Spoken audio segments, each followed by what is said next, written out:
ফেসবুকে sad react দেওয়ার ঘটনায় মৎস্য অধিদপ্তরের ৫ কর্মকর্তাকে কারণ দর্শানোর নোটিশ জারি করা হয়েছে। ৪ মে এ নোটিশ দেন অধিদপ্তরের ভারপ্রাপ্ত মহাপরিচালক ডক্টর মোহাম্মদ আব্দুর রউফ।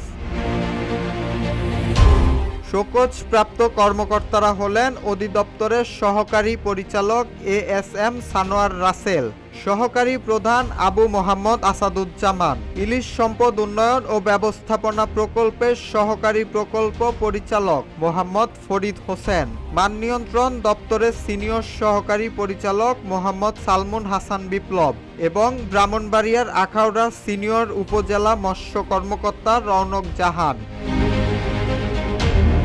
জানা যায়, গত 14 এপ্রিল অনুসন্ধানী সাংবাদিক জুলকারনাইন সায়ের একটি ফেসবুক পোস্টে মৎস্য ও প্রাণী সম্পদ মন্ত্রণালয়ের রুটিন দায়িত্বে থাকা সচিব মোহাম্মদ তোফাজ্জেল হোসেনের অতীত কর্মকাণ্ড এবং তার পদোন্নতির বিষয়ে মন্তব্য করেন। পোস্টে বলা হয়, তিনি আগে 2 জন আওয়ামী লীগের মন্ত্রীর একান্ত সচিব ছিলেন এবং একজন উপদেষ্টা তাকে সচিব হিসেবে রাখার অনুরোধ করেছেন। ওই পোস্টে মৎস্য অধিদপ্তরের 5 কর্মকর্তা প্রতিক্রিয়া জানান, যার মধ্যে বেশ কয়েকজন স্যাড ইমোজি ব্যবহার করেন। এরপর অধিদপ্তরের পক্ষ থেকে তাদের আচরণকে প্রশাসনিক শিষ্টাচার বহির্ভূত উল্লেখ করে ব্যাখ্যা চাওয়া হয়।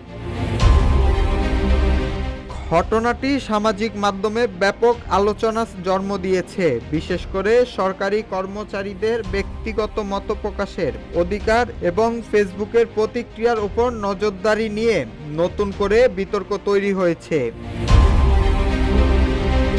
এ বিষয়ে সংশ্লিষ্ট কর্মকর্তারা আনুষ্ঠানিক কোনো মন্তব্য না করলেও অনেকেই বিষয়টিকে মত প্রকাশের স্বাধীনতার উপর হস্তক্ষেপ হিসেবে দেখছেন। রূপালী বাংলাদেশ ডেস্ক নিউজ।